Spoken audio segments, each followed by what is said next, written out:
update po tayo sa Kimpogan of for today guys. Ito naman tayo guys ha. Sila Paolo Avellino at saka si Kim Chi po ay nagpasko sa Baguio City. Haba!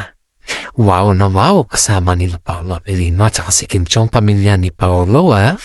In fairness naman dito guys, ay nalinlang ba yung mga fans ng Kim Pao dyan? Kasi ang in-expect kasi nila guys is si Kim Chi po ay papunta sa pamilya na. Pero in fairness naman kay Kim Chi, hindi naman sa yung hindi niya sinelebrate yung kapaskuhan kasama kanya mga pamilya, kundi nagkaroon kasi ng aritan sila Kim Chi at saka si Paolo. Alam naman din natin yan guys, diba? It's not, hindi naman bago sa atin yung kasi alam naman natin yung sitwasyon ni Kim Chi as of now. But in fairness naman, para umiwas lang sa ganun ni event, si Kim Chi ay nangisita sa Baguio City para sa ganun guys ay makasama ang pamilya din ni Paolo Avellino. Saka sa katunayan guys, sobrang happy ni Kim Chi dahil kahit papano ay nabawasan yung kanyang sentimento ba? Dahil yung sentimento niya kasi guys, isipin mo ba naman yung Paskong Pasko may alitan pa yung magkakapatid, diba? Pero hindi naman natin Kim Chi sa mga ganyan na issues sa kanila niya tilakang guys, kasi sinet aside po na yun yung kagandahan kay Kim Chi guys, kasi hindi niya inisip yung alitan mo na dyan. Dahil ang Pasko naman is once a year lang naman. Bumabanat ang Pasko Pero yung alitan naman dyan guys is nandyan lang yan. Kaya na ito mo si Kim Chi guys ha. Nag-celebrate sila ni Paolo Avellino. Kasama yung pamilya ni Paolo. Kaya na very proud naman yung mami ni Paolo dahil sa kabila ng kanilang mga eksena o sa kabila ng kanilang mga project guys ay nagawa pa rin nila na makapunta sa Baguio. In fairness ha, in fairness talaga, kasi hindi naman natin sukat akalain guys na pupunta sila dahil na may mga event pa silang gaganapin after that. Pero syempre kapag gusto mo makakapunta ka, kaya yun guys, mas pinili nila Paolo Avellino at saka si Kim Chi na pupunta sa Baguio para magkaroon ng peaceful mind si Kim Chi. Hindi naman pwedeng dalhin ni Kim Chi dun yung problema kasi nakakaya naman sa side ni Paolo at alam naman din natin yan guys, diba? Aba, ayuda na mga Kim Pao guys, nalaman nilang nasa Baguio si Kimi, ang daming mga bisita at dumaragsa sa bahay nila Paolo Avellino ha. Talaga pag kung nasaan si Kimi guys at saka si Paolo, nandun din yung mga kanilang mga fans. Always think positive nga yung mga fans nila sa kanila guys, dahil ang sinasabi nila dito guys na napakabuti ni Kim Chi na tao, hindi siya yung nagtatanim ng galit. Depende na lang sa sitwasyon kung ano yung kanilang sitwasyon. Pero in fairness naman guys kita mo naman yung ngiti sa mukha ni Kim Chi habang kasama niya si Paolo Avellino at pamilya ni Paolo. Ito na naman tayo, may mga paayuda na naman tayo guys kay Kim Chi at saka si Paolo Nung nasa Baguio sila guys, hindi in-expect ng karamihan kasi naimbang they are very sweet. Yung as in holding hands na nagaganap na.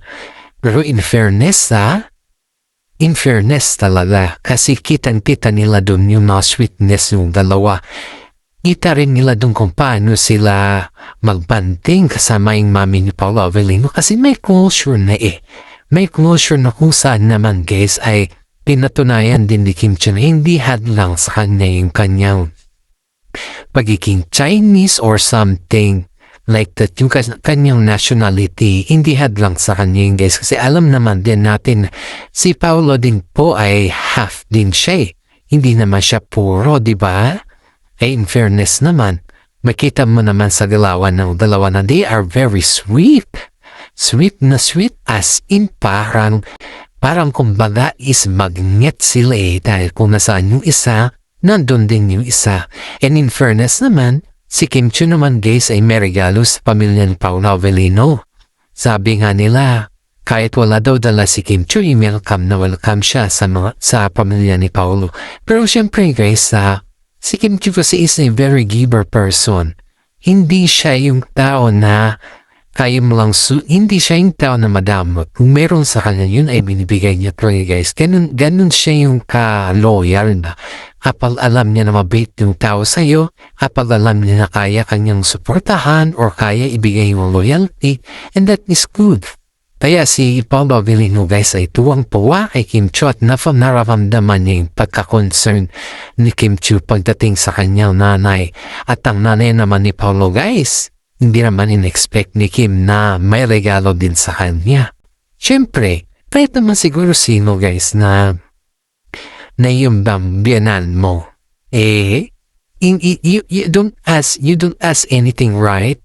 But yung common sense ba or kumbaga is yung parang hindi mo inaobliga yung sarili mo na mabigay ng regalo. Pero yung kusa, kaya nga si Kim Chu guys ay napaiyak nung nabigay ng regalo si mami ni Paolo Avellino dahil hindi daw niya ito naranasan dahil wala na siyang nanay. Kaya nga ang pinakamahirap sa lahat guys yung hindi mo naranasan mga bagay-bagay na ginagawa ng mga ibang tao sa'yo. Kaya in fairness naman kay Paolo Avellino guys ay talagang pinapakiramdaman din yan si Kim Chu. Alam niya kung saan yung hindi comfortable si Kim Chu at alam din niya kung saan comfortable si Kim Chu guys. Kasi kita mo naman yung concern Paolo Avellino nito. Kita mo naman lahat yung nakalanapan at kita mo rin dito kung ano yung mga kalagayan na kaya niya ibigay kay Kim Chu.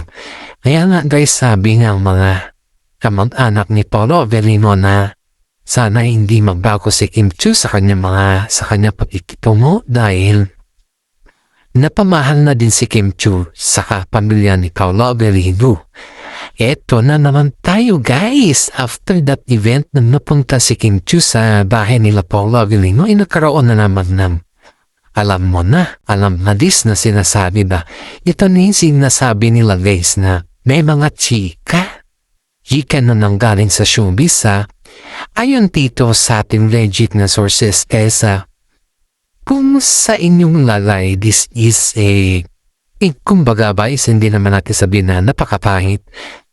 Alam mo ba naman yung nasa agap natin na balita guys na parang si Kim Chu daw ay ginagawa lang na panikip-butas lang si Paolo dahil marunong si Paolo Avellino na mag-handle ng mga problema. Yan po yung narinig natin yun dito sa ating legit na sources. Pero in fairness guys, parang kumbaga kung ikaw ay nakakarinig ng ganyan, feeling ko nakakamali yung actress na yun. Kasi nga sinisiraan na si Kim Chu Kung sa tingin niya kasi, ang sabi pa niya daw guys, kaibigan niya si Kim Chu pero alam daw niya mismo yung ano yung kalagayan ni Kim Chu sa ngayon. Siguro, tama siya na kaibigan siya pero yung sabihin niya na parang ginagamit ni Kim Chu si Paolo Avellino that's not true.